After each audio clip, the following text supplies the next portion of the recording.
কোরিয়ার হসিয়ং নামের গ্রামে ১৯৮৬ সালে একটা সিরিয়াল মার্ডারের কেস রেজিস্ট্রেশন করা হয়। আর এরপর থেকে ১৯৯১ সাল পর্যন্ত চলে সেই সিরিয়াল কিলারের নৃশংস হত্যাযজ্ঞ। কিলারটা বৃষ্টি হলেই বের হয়ে যেত তার পরবর্তী টার্গেটের অনুসন্ধানে, আর পরের দিনই রাস্তার পাশে পড়ে থাকতো ভিকটিমের নিথর দেহ। বছরের পর বছর ধরে কেসটি কোরিয়ার একমাত্র আনসলভ কেস হিসাবে থেকে যায়। এই কেস থেকে অনুপ্রাণিত হয়ে ২০০৩ সালে কোরিয়াতে একটি ক্রাইম থ্রিলার মুভি বানানো হয়। কি মনে হয়, শেষ পর্যন্ত কিলারটি কি ধরা পড়বে? আজকের ভিডিওতে আমরা সেই প্রশ্নেরই উত্তর খোঁজার চেষ্টা করব। স্বাগতম আরও নতুন একটি মুভি এক্সপ্লেনেশন ভিডিওতে। আমাদের আজকের মুভি কোরিয়ার অন্যতম সত্য ঘটনার উপর নির্মিত। তো মুভি শুরু হয় কোরিয়ার হসিয়ং নামের একটা গ্রাম দেখিয়ে। সময়কাল ১৯৮৬ সাল। দেখি সেখানে অনেকগুলো বাচ্চা খেলা করছে। তখন তাদেরই একজনের বাবা আসে সেখানে। সে সাথে করে একজন পুলিশ অফিসার নিয়ে আসে। এই পুলিশ অফিসারের নাম পার্ক। সেখানে সে ধান ক্ষেতের পাশ দিয়ে পানি যাবার জন্য যে ড্রেনটা থাকে সেটার ভিতরে চেক করে। আমরা দেখি ভিতরে একটা মেয়ের লাশ পড়ে আছে। মেয়েটাকে নগ্ন করে তার হাত পা বেঁধে রেপ করা হয়েছিল। কিলার এরপর এখানে লাশটাকে এনে ফেলে রেখে গেছে। পার্ক থানায় এসে সেই মার্ডার কেসটার রিপোর্ট লিখতে থাকে। তারপর সে ওই গ্রামের কিছু সাসপেক্টকে থানায় নিয়ে এসে তাদের ছবি তুলে রাখে ও তার পার্সোনাল ডায়েরিতে সেই ছবিগুলো অ্যাটাচ করে দেয়। পার্ক কিন্তু কোনো তদন্তই করলো না যে ওই লোকগুলো কি আসলেই এই কেসের সাথে সংশ্লিষ্ট কিনা।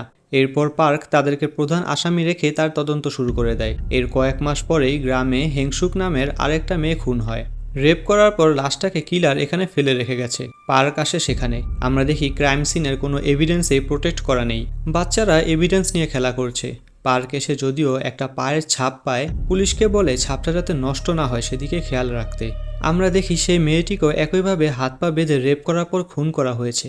একটু পরেই একটা ট্রাক এসে সেই পায়ের ছাপটা নষ্ট করে দেয়। ফলে ক্রাইম সিনে থাকা শেষ প্রমাণটাও তাদের হাতছাড়া হয়ে যায়। পরের সিনে পার্ক থানায় বসে সন্দেহভাজন আসামিদের ছবি দেখছিল তার ডায়েরিতে, আর খাবার খাচ্ছিল। তার চিফ পাশেই বসেছিল। সে বলে, তুমি খাবার খাওয়ার সময় কিভাবে খুনিদের চেহারা দেখো? পার্ক বলে, আমি তো আর এমনি এমনি এত বছর ধরে গোয়েন্দার কাজ করছি না। মানুষ বলে আমার চোখে জাদু আছে। আমি দেখেই বলে ফেলতে পারি কে সত্যি বলছে আর কে মিথ্যে বলছে। চিফ তখন থানায় বসা দুজন ছেলেকে দেখিয়ে বলে, এদের মধ্যে একজন রেপিস্ট আছে, আর একজন যে মেয়েকে রেপ করা হয়েছিল তার ভাই। তুমি বলো তো কে রেপিস্ট আর কে ভাই? পার্ক তখন খুবই তীক্ষ্ণ নজরে তাদের দিকে তাকিয়ে থাকে। পরের সিনে আমরা পার্ক ও তার প্রেমিকাকে দেখি, যে একজন নার্স। তারা হেংসুকের খুনের ব্যাপারে কথা বলছিল। তখন তার প্রেমিকা জানায় সে নাকি এক মহিলার কাছে শুনেছে কোংহু নামের একটা ছেলে আছে যে মানসিক প্রতিবন্ধী। হেংসুক যে রাত্রে মারা যায় সেই রাত্রে নাকি কোংহু কোনো কারণে তার পিছু নিয়েছিল। পার্ক জলদি করে উঠে যায় ও তার প্রেমিকাকে জিজ্ঞাসা করে কোংহু দেখতে কেমন। তার দেয়া সেই বর্ণনা অনুযায়ী পার্ক কোংহুকে আটক করে। কোংহুর আসলে ব্রেনের সমস্যা আছে, ও বাচ্চাদের মতো আচরণ করে।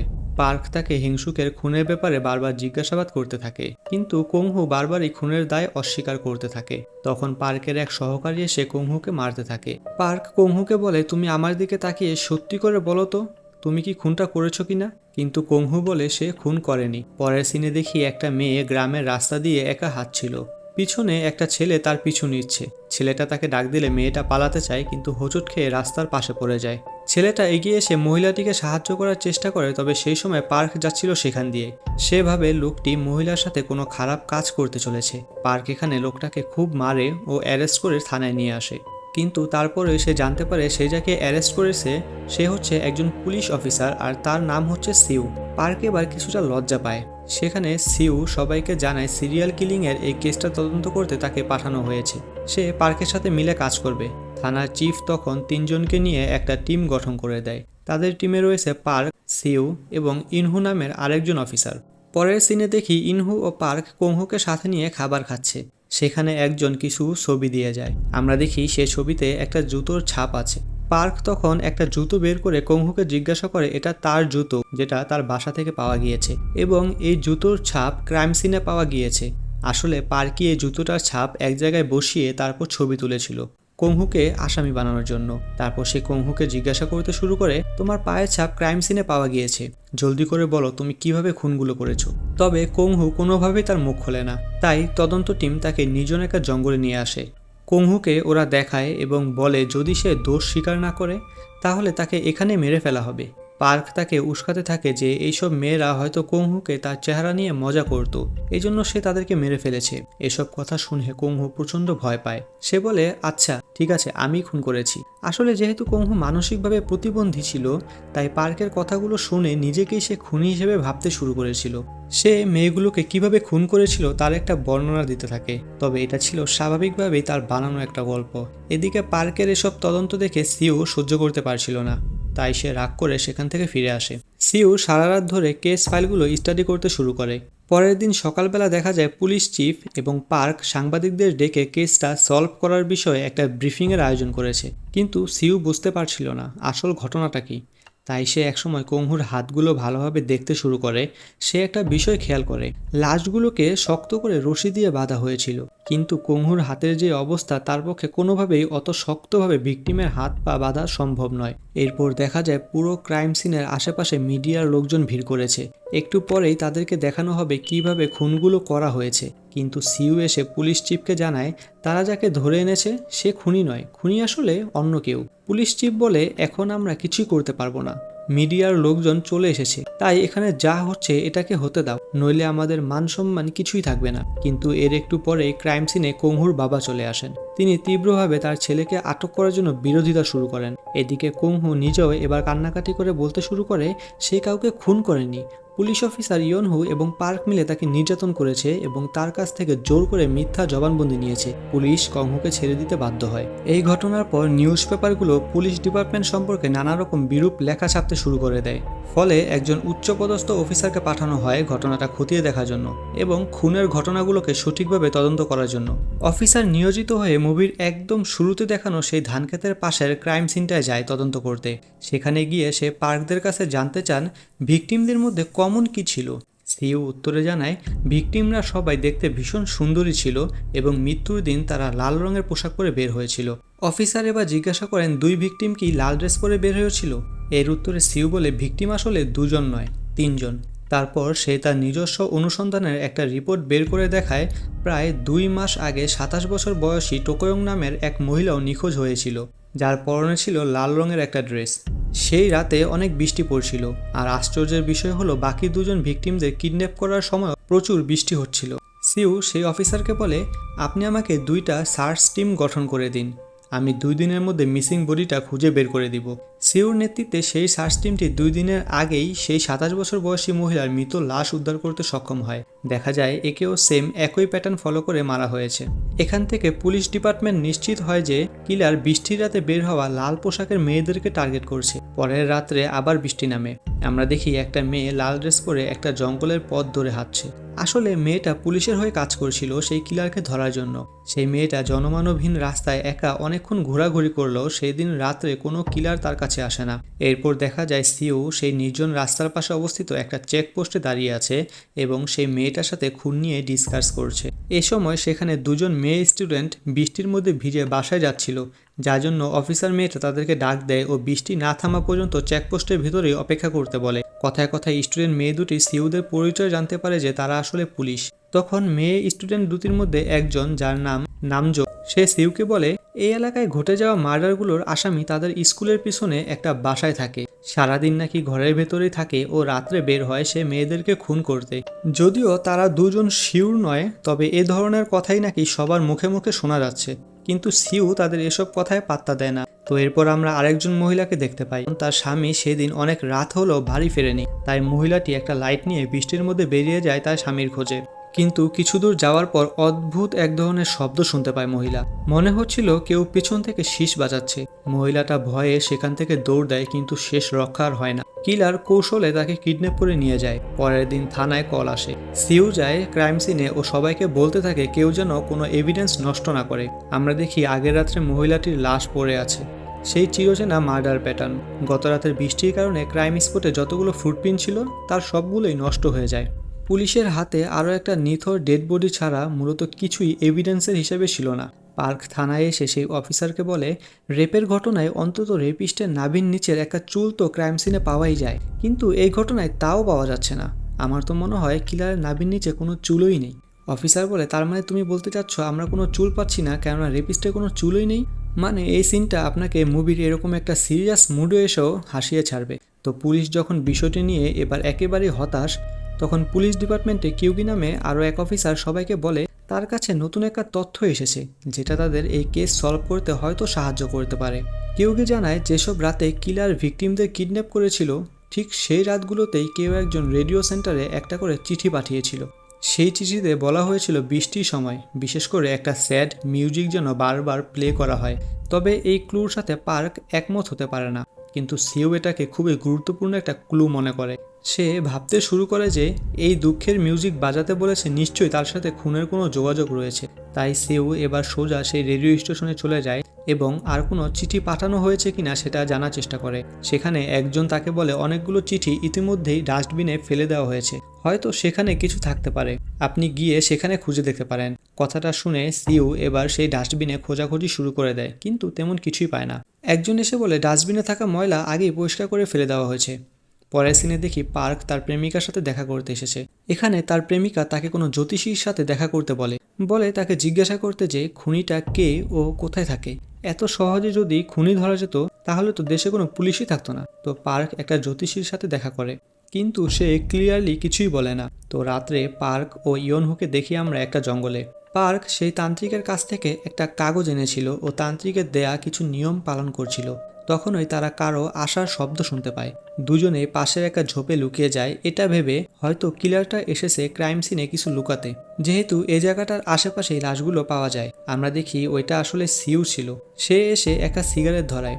সিউ কেসটার ব্যাপারে চিন্তা করছিল, তখন আরেকজনের উপস্থিতি টের পেয়ে সেও পার্কদের মতো একটা ঝোপের আড়ালে লুকিয়ে পড়ে। তো অপেক্ষার এক পর্যায়ে তারা দেখতে পায় একজন ব্যক্তি সেখানে আসে। সে মেয়েদের একটা বিকিনি সেট মাটিতে রাখে ও সেই ঝোপের মধ্যে দাঁড়িয়ে মাস্টারবেট করছে। কিন্তু পার্কদের আওয়াজ শুনে লোকটা দৌড়ে পালাতে শুরু করে। তো লোকটা একটা ফ্যাক্টরিতে এসে পড়ে। সেখানে সবাই একই ইউনিফর্ম পরা ছিল, যে কারণে সেই লোকটাকে আলাদাভাবে চেনা যাচ্ছিল না।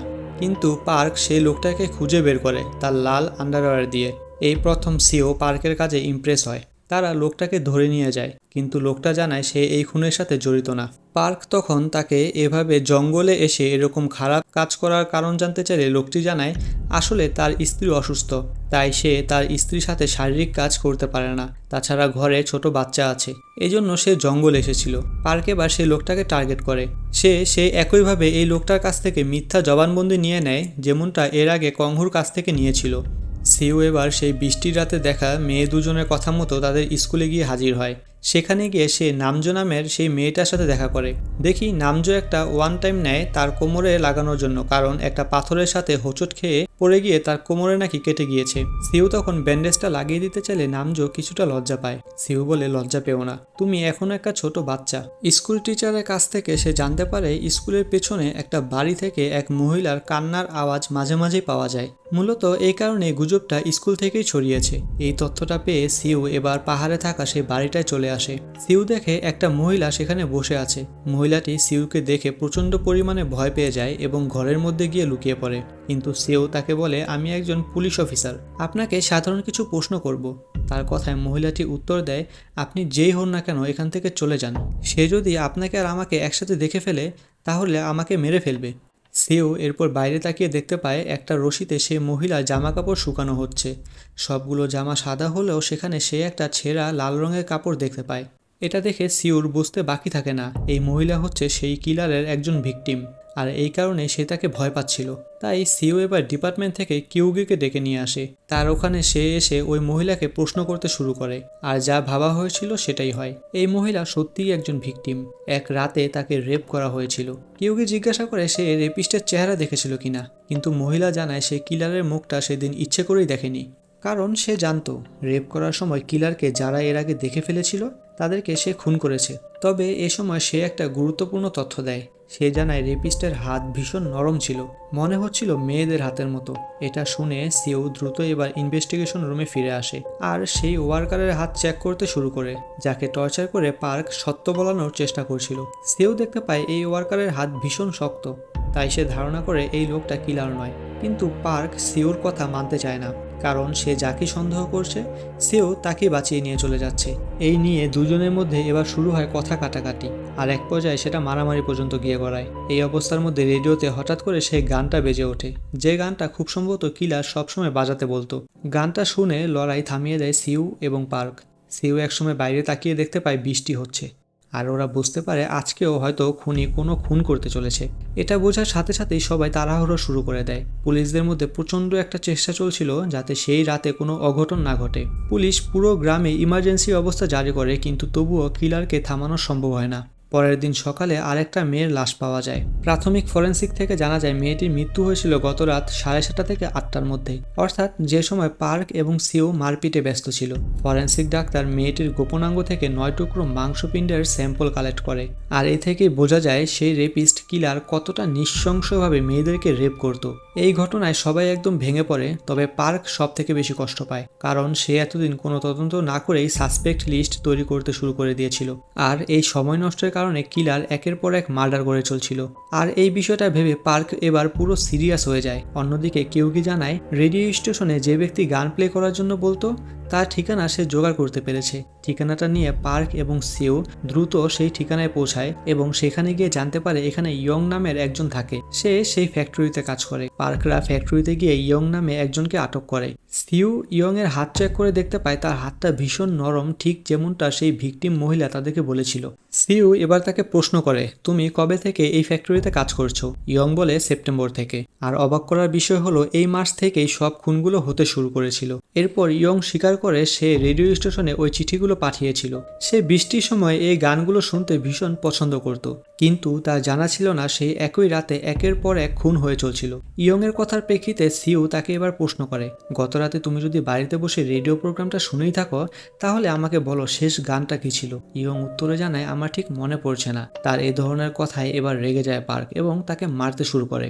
তবে সেই অফিসার এসে তাকে বাঁচায়, কারণ এর আগে একটা ঘটনা ঘটেছিল যার কারণে পুলিশকে অনেক খারাপ সিচুয়েশন ফেস করতে হয়েছে। এরপর আমরা দেখতে পাই সিও এবং পার্ক হতাশ হয়ে বসে আছে। ইয়ং এর বিরুদ্ধে শক্তিশালী কোনো প্রমাণ তাদের হাতে নেই। তাদের মধ্যে কথাবার্তা চলতে চলতে সিও একসময় পার্ককে জিজ্ঞাসা করে, তুমি যে কংহোকে জঙ্গলে নিয়ে ভয় দেখিয়েছিলে, এরপর সে যেই বর্ণনাটা দিয়েছিল সেটা কিন্তু অনেকটা রিয়েলিস্টিক ছিল, তুমি তাকে কি এমন শিখিয়ে দিয়েছিলে? পার্ক তার উত্তরে বলে, আমি কংহোকে আসলে কিছুই শিখাইনি, সেদিন সে নিজে নিজেই খুনের বর্ণনা দিচ্ছিল।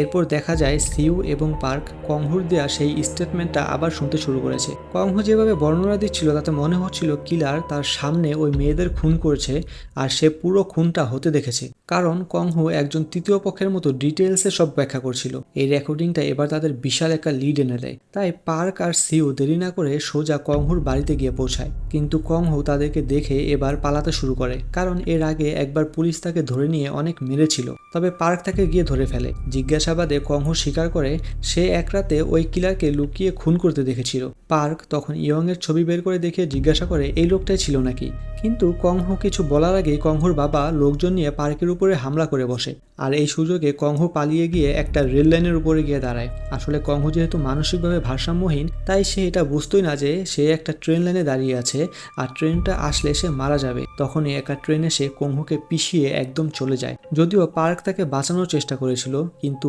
অনেক দেরি হয়ে গিয়েছে ততক্ষণে। অন্যদিকে কোনো সাক্ষী বা প্রমাণ না থাকায় ইয়ংকেও ছেড়ে দিতে বাধ্য হয় পুলিশ। এদিকে ফরেনসিক থেকে পাওয়া যায় আরেকটা তথ্য। ফরেনসিক ডক্টর সিউদের জানায় এক ভিকটিমের দেহ থেকে কিলারের সামান্য কিছু সিমেন্ট পাওয়া গিয়েছে। এটা ডিএনএ টেস্ট করলেই কিলারকে খুঁজে বের করা সহজ হবে, কিন্তু টেস্ট করতে তাদের বেশ কিছুদিন সময় লাগবে। এরপর পার্করা অপেক্ষা করতে শুরু করে। পার্ক এই কাজের ফাঁকে তার গার্লফ্রেন্ডের সাথে সময় কাটাতে শুরু করে। মেয়েটি পার্ককে বলে এই পুলিশের চাকরি ছেড়ে দিতে, কিন্তু পার্ক মনস্থির করে নিয়েছে সে এই কেসটি শেষ দেখেই ছাড়বে। সেদিন তারা দুজন অনেকটা সুন্দর সময় কাটায়। এদিকে রাত দিন এক করে সিউ ইয়ং এর উপরে কড়া নজরদারি চালিয়ে যাচ্ছিল, কারণ সে ইয়ংকে খুন হিসেবে ধরে নিয়েছে। এরপর এক রাতে সিউ দেখতে পায় ইয়ং বাসে করে কোথাও যাচ্ছে, কিন্তু তার গাড়িটা নষ্ট হয়ে যাওয়াতে সে ইয়ং এর পিছু করতে পারে না। তবে সে ডিপার্টমেন্টের সিনিয়রদের বলতে থাকে আজকে রাতেও একটা খুন হতে পারে, তাদের উচিত ইয়ংকে আটকানো। কিন্তু তার সিনিয়র অফিসাররা এই রিস্কটা নিতে চায় না, কারণ ইয়ং এর বিরুদ্ধে তেমন কোনো শক্ত প্রমাণ তাদের হাতে ছিল না। এরপরের একটা দৃশ্যে দেখা যায় পার্কের গার্লফ্রেন্ড একটা রাস্তা দিয়ে হেঁটে চলেছে রাতের বেলা, কিন্তু কিলার এবার তাকেই টার্গেট করে ফেলে। আর তখনই আবার অন্য একটা মেয়েকে সেই রাস্তা দিয়ে হেঁটে যেতে দেখা যায়। কিলার এবার দুজনের দিকে তাকাতে শুরু করে, আসলে দুজনকে দেখে সে দ্বিধায় পড়ে যায় কাকে ধরবে। এক পর্যায়ে সে অন্য মেয়েটাকে কিডন্যাপ করে নিয়ে যায়। যথারীতি পরের দিন সকালে পাওয়া যায় সেই মেয়েটার লাশ। সিউ যখন ঘটনাস্থলে আসে তখন সে দেখতে পায় মেয়েটার কোমরের দিকে একটা ছোট্ট ব্যান্ডেজ লাগানো ছিল। সিউ বুঝতে পারে এটা আর কেউ না, নামজো মানে সেই স্কুল শিক্ষার্থীটা। সিউ যাকে ছোট বাচ্চা ভাবত, আজকেও সেই মেয়েটাকেও রেপ করে খুন করে ফেলেছে। সিউ প্রচুর ভেঙে পড়ে। সে সেখানে দেরি না করে সোজা ইয়ং এর কাছে চলে আসে।